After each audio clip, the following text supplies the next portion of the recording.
ये कहानी शुरू होती है एक कपल से। ये कपल अमेरिका के सिएटल शहर में रहता है। क्लेयर प्रेग्नेंट है। उसका हस्बैंड माइकल बड़ा खुश है कि घर में दूसरा मेहमान आने वाला है। इनकी पहली डॉटर एमा भी बड़ी खुश है कि उसे बेबी मिलेगा खेलने के लिए। अचानक से इस घर के बाहर एक शख्स आ जाता है। क्लेयर उसे देखकर डर जाती है। माइकल बाहर जाकर उसे धर दबोचता है। पूछताछ पर पता चला है कि ये सोलोमन है, बेटर सोसाइटी का मेंबर है। ये सोसाइटी यहाँ इस शहर में लोगों के घर में काम करती है और अपने ओनर के साथ हमेशा वफादार रहती है। सोलोमन के आने के बारे में क्लेयर को खबर थी, पर उसे ये नहीं पता था कि यही वो शख्स है। बहरहाल सोलोमन को इन्होंने हायर कर लिया है। अगले दिन क्लेयर रूटीन चेकअप के लिए डॉक्टर के पास पहुंची है। डॉक्टर यहाँ क्लेयर को चेकअप के बहाने उसके स्तनों को बड़े कामुक तरीके से स्पर्श करने लगता है। इसके बाद वो क्लेयर के प्राइवेट पार्ट्स को भी स्पर्श करता है। क्लेयर को हवस भरी निगाहों से देखता है। यहाँ वो क्लेयर के साथ संभोग करने की भी कोशिश करता है, पर क्लेयर जैसे तैसे यहाँ से चली आई।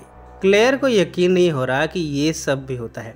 इस बारे में वो अपने हस्बैंड माइकल से बताती है। माइकल पुलिस में रिपोर्ट करना चाहता है। क्लेयर इन सब मामलों में नहीं पड़ना चाहती, पर माइकल कहता है कि वो डॉक्टर और भी औरतों को अपनी हवस का शिकार बना सकता है। इस डॉक्टर का नाम विक्टर है। विक्टर ने पहले भी और औरतों के साथ इस तरह की हरकतें की हैं। जब क्लेयर ने इस बारे में रिपोर्ट किया है पुलिस में, तब 4 और औरतें अपनी कंप्लेन लिखाने पहुंची हैं। अब डॉक्टर के अगेंस्ट केस स्ट्रॉन्ग हो चुका है। अब विक्टर को अरेस्ट किया जाना है, पर अगले दिन खबर यह है कि विक्टर ने खुदकुशी कर ली है। विक्टर की वाइफ भी है जो कि प्रेग्नेंट है। विक्टर के सारे एसेट्स फ्रीज किए जा चुके हैं। उसके खिलाफ मामले इतने संगीन हैं कि गवर्नमेंट ने उसकी सारी प्रॉपर्टी जब्त कर ली है। उसका इंश्योरेंस भी था, पर चूंकि उसने सुसाइड किया, इस वजह से इंश्योरेंस के पैसे भी नहीं मिलने वाले। विक्टर की वाइफ इतने स्ट्रेस में है कि वो अपने प्री टर्म लेबर में चली गई। उसका बच्चा पैदा होने से पहले ही मर गया। मामला इतना सीरियस हुआ कि उसकी सर्जरी करनी पड़ी और उसके फैलोपियन ट्यूब को हटाना पड़ा। कुछ समय के बाद वो रिकवर करने लगी है। अपने हस्बैंड की मौत का वो पता लगाती है। वो ये जान चुकी है कि उसके हस्बैंड विक्टर के अगेंस्ट पहला केस किसने किया था। वो देखती है कि ये नाम क्लेयर का है। विक्टर को मरे 6 महीने बीत चुके हैं। क्लेयर ने एक बेबी बॉय को जन्म दिया है। इसका नाम रखा गया है जॉय। आजकल क्लेयर जॉय की देखरेख के लिए नैनी की तलाश कर रही है। विक्टर की वाइफ पिटोन क्लेयर के घर आती है। क्लेयर को पिटोन पसंद आ गई और उसने पिटोन को नैनी रख लिया। पिटोन को सिर्फ क्लेयर से दुश्मनी है, जिसकी वजह से विक्टर की मौत हुई थी। पिटोन को माइकल काफ़ी हैंडसम लगता है। कई बार उसे सेड्यूस करने के लिए ट्रांसपेरेंट कपड़े पहनती है, पर माइकल पिटोन को देखता भी नहीं। पिटोन को ये सब बर्दाश्त नहीं हो रहा। वो जॉय को अपना दूध पिलाने लगती है। सोलोमन ये देख लेता है कि पिटोन अपने स्तन से जॉय को दूध पिला रही है। जॉय अब अपनी माँ क्लेयर के स्तन से दूध पीना पसंद नहीं करता। क्लेयर को समझ नहीं आ रहा है कि जॉय का बिहेवियर अपनी माँ के प्रति क्यों बदलता जा रहा है। इन सब के बाद पिटोन ने एमा को भी अपनी तरफ आकर्षित करना शुरू कर दिया। एमा को भी पिटोन की बातें स्वीट लगती हैं। इस तरह पिटोन इन दोनों बच्चों को क्लेयर से दूर ले जा रही है। वो माइकल पर भी कोशिशें करती है, पर अब तक तो वो कामयाब हो नहीं पाई। सोलोमन ये सब देखता है, पर वो इंटेलेक्चुअली डिसेबल्ड है। उसका दिमाग नॉर्मल लोगों की तरह काम नहीं करता। वो लोगों को देखकर डर जाया करता है। आज भी जब वो पिटोन को देख रहा है, तब पिटोन जॉय को अपने स्तन से दूध पिला रही है। पिटोन ने सोलोमन को उसे देखते हुए देख लिया। वो सोलोमन के पास जाकर उसे वार्न करती है अपना मुंह बंद करने के लिए। सोलोमन डरते हुए कहता है कि वो पिटोन को एक्सपोज कर देगा। पिटोन कहती है कि मेरा दिमाग तुमसे तेज चलता है, और वाकई में वो सही निकली। उसने सोलोमन के टूल बॉक्स में एम्मा के पेंटीज को रख दिया। क्लेयर ने जब इसे देखा तो उसे तो यही लगा कि सोलोमन एम्मा पर गंदी नज़र रखता है। उसने सोलोमन को नौकरी से निकाल दिया। बेचारा सोलोमन पिटोन की साजिश का शिकार हो गया और यहाँ से चला गया। एम्मा की सोलोमन काफ़ी केयर करता था, पर जब एम्मा देखती है कि उसकी मदर ने सोलोमन को फायर कर दिया है, तब वो अपनी मदर से नाराज़ है। इस तरह पिटोन की सारी प्लानिंग सफल होती जा रही है। बस माइकल उसके चंगुल में नहीं आ रहा। अगर वो माइकल को अपनी तरफ आकर्षित कर पाए तो क्लेयर को इस घर से निकलवा सकती है और ये फैमिली पिटोन की फैमिली हो जाएगी। क्लेयर की बेस्ट फ्रेंड है मार्लिन। इसके साथ ही मार्लिन से इस कपल का एक और कनेक्शन है। मार्लिन माइकल की एक्स गर्लफ्रेंड है। क्लेयर से शादी से पहले माइकल और मार्लिन के जिस्मानी संबंध थे, पर वो शादी हो नहीं पाई। ये सब बातें क्लेयर ने खुद पेटोन को बता दी। पेटोन को एक और एंगल मिल गया है। पेटोन माइकल से कहती है कि क्यों ना वो अपनी वाइफ क्लेयर के लिए एक सरप्राइज पार्टी अरेंज करे। माइकल ऐसा करता भी है। इन सब में माइकल और मार्लिन की अकेले में मुलाकात होती है। जब क्लेयर ये सब देखती है तब वो ये अज्यूम करती है कि माइकल उसे चीट करके मार्लिन के साथ जिस्मानी संबंध बनाता है। क्लेयर अपने हस्बैंड पर जोर से चीखती है। बाहर खड़े लोग इस कपल की फाइट को देख लेते हैं।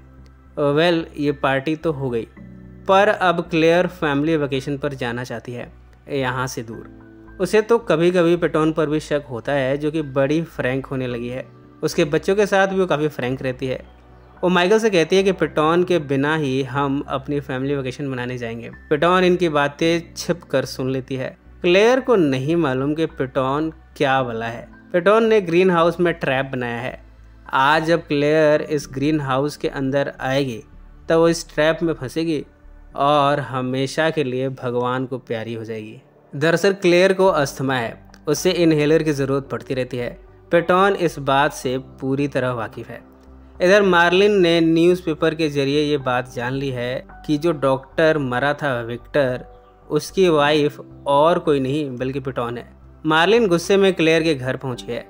यहाँ क्लेयर नहीं है बल्कि पेटोन है। मार्लिन पेटोन से कहती है कि आज वो क्लेयर के सामने उसे एक्सपोज कर देगी। पेटोन मार्लिन से कहती है कि क्लेयर ग्रीन हाउस के अंदर है। मार्लिन ग्रीन हाउस के अंदर जैसे ही जाती है वो इस ट्रैप में फंस गई और उसकी जान चली गई। जैसे ही मार्लिन ने दरवाज़ा खोला, ग्लास सीलिंग मार्लिन के ऊपर गिरा और वो मर गई। पेटोन ने तो ये ट्रैप क्लेयर को मारने के लिए बिछाया था, पर उसके पास बैकअप प्लान भी है। उसने बड़ी चालाकी से क्लेयर के इनहेलर को खाली कर दिया। क्लेयर जब ग्रीन हाउस में मार्लिन की लाश को देखती है तब सदमे में आ गई। उसे इनहेलर की ज़रूरत पड़ी है, पर जब ये खाली मिला तब वो फ्लोर पर ही गिर जाती है। यहाँ पुलिस की टीम आई है। क्लेयर को हॉस्पिटल लाया जाता है। माइकल काफ़ी दुखी है। क्लेयर हॉस्पिटल में है जबकि माइकल घर पर बच्चों की देखभाल कर रहा है। रात को माइकल जब किचन में आता है तब उसे पेटोन दिखती है। पेटोन यहाँ माइकल के करीब आती है। वो उसे किस करने लगती है। वो माइकल से संभोग की इच्छा जाहिर करती है। कुछ समय के लिए माइकल भी उसका साथ देता है, पर तभी उसे रियलाइज़ होता है कि वो क्लेयर को चीट नहीं कर सकता। वो अपने कदम पीछे खींच लेता है। क्लेयर जब ठीक हो गई है तब वो चैन से नहीं बैठने वाली। वो विक्टर के ऑफिस के बारे में पता लगाती है। उस जगह से उसे ये बड़ी आसानी से पता चल गया कि विक्टर की वाइफ और कोई नहीं बल्कि ये डायन पेटोन है। घर आकर वो पेटोन को मारती है। उसने तुरंत ही पेटोन को फायर कर दिया। पेटोन यहाँ से चली जाती है। माइकल भी सदमे में है कि इतने दिनों से ये लोग बेवकूफ़ बनते रहे। पेटोन को फायर करने के बाद भी ये फैमिली अनसेफ फील कर रही है। माइकल ने होटल बुक किया है, ये यहाँ से जाने वाले हैं। माइकल जैसे ही बेसमेंट की तरफ जाता है उसके ऊपर हमला होता है। ये पेटोन है, वो इतनी आसानी से छोड़ने वाली नहीं है। शावल से उसने माइकल को हिट करके बेहोश कर दिया है। एमा और जोए को घर में लॉक करके क्लेयर माइकल को ढूंढने जाती है। पेटोन और क्लेयर की फाइट होती है। पेटोन क्लेयर पर भारी पड़ी है। पेटोन एमा के पास जाती है। एमा बड़ी चालाकी से पेटोन को रूम में लॉक कर देती है। जोए को लिए वो दूसरे रूम में चली जाती है। पेटोन रूम का दरवाज़ा तोड़कर एमा के पास जाती है, पर तभी यहाँ सोलोमन आ गया। यहाँ पता चलता है कि सोलोमन को एमा सब कुछ बताती रहती थी, यानी दोनों कांटेक्ट में थे। सोलोमन आज इस फैमिली को बचाने आया है। वो इंटेलेक्चुअली डिसेबल्ड है। जो कुछ भी वो कर सकता है वो उसने किया। पेटोन से मार भी खाया और उसने जोए और एमा को बचा लिया। इतने में क्लेयर भी होश में आ गई है। पेटोन पर वो झपट्टा मारती है। इस बार की लड़ाई में पेटोन खिड़की से गिर गई। फेंस पर गिरकर उसकी जान चली गई। क्लेयर देखती है कि सोलोमन ने किस तरह अपनी जान पर खेलकर उसकी फैमिली को बचाया है। बेटर सोसाइटी के लोग अपने ओनर के साथ वफादार होते हैं, ये सोलोमन ने साबित कर दिया। एमा और क्लेयर जोए को सोलोमन के गोद में लेते हैं। सोलोमन जोए को देखकर बड़ा खुश होता है। उसे फिर से क्लेयर ने अपने यहाँ काम पर रख लिया है। ये सभी अब माइकल को संभालने जा रहे हैं, जिससे कि होश आ गया है। बाद में यहाँ पुलिस की टीम पहुँचती है और इसी नोट पर यह फिल्म समाप्त हो जाती है। सो फ्रेंड्स, फिर मिलेंगे ज़िंदगी के किसी नए मोड़ पर।